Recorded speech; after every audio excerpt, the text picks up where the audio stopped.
Une question à 3 volets à laquelle je vais essayer de répondre. Quand, pourquoi, comment Dieu nous corrige-t-il quand nous péchons? D'abord, rappelons que le péché, c'est une atteinte portée à l'amour que Dieu veut voir rayonner en nous, autour de nous et partout. Nous ne pouvons pas offenser davantage Dieu qu'en sortant volontairement de la volonté d'aimer.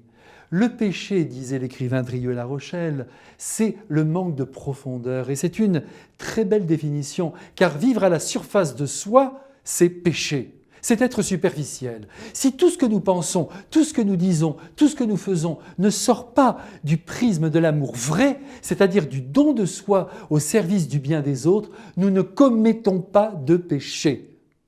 Maintenant, si nous en sortons, et nous en sortons tous et tous les jours, Dieu nous corrige. J'avoue que ce verbe ne me plaît pas beaucoup. Je ne le crois pas parfaitement adapté à l'action divine. Ça, ce sont des mots pour nous.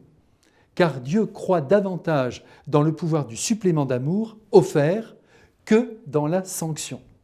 Disons qu'il nous reprend, qu'il nous éduque, qu'il nous éclaire, car je vous rappelle qu'il n'agit pas à notre place, il ne téléguide pas notre vie, il parle à notre conscience, à notre liberté d'homme qu'il ne violente jamais.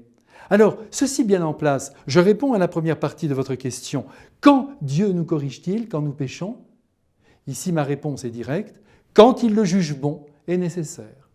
Mon expérience me prouve qu'il nous laisse assez souvent patauger, peut-être jusqu'à une prise de conscience salutaire, et que d'autre part, il ne corrige pas tout. Deuxième partie, pourquoi nous corrige-t-il? Eh bien parce qu'il est père, et qu'un père n'accepte pas que ses enfants ne donnent pas le meilleur d'eux-mêmes. Et il veut aussi être fier de nous. Et il ne veut pas non plus que nous passions notre vie à courir après des chimères. Troisième partie de votre question, comment Dieu nous corrige-t-il quand nous péchons? Comment? Comme le vigneron qui taille sa vigne avec son sécateur pour favoriser l'ensoleillement des grappes et produire un raisin savoureux. Et si la vigne pouvait penser, elle trouverait rude ce traitement. Parfois, Jésus, en notre vie, taille dans le vif. Il nous fait prendre conscience de nos imperfections et des efforts que nous devons fournir pour les dépasser. Parfois, il nous montre aussi que ce que nous faisons ne vient pas de son désir. Et la preuve en est faite quand on constate que nos œuvres sont infécondes. À nous de bien comprendre et de nous soumettre à son bon plaisir pour notre plus grand plaisir, même si ça fait mal. À bientôt.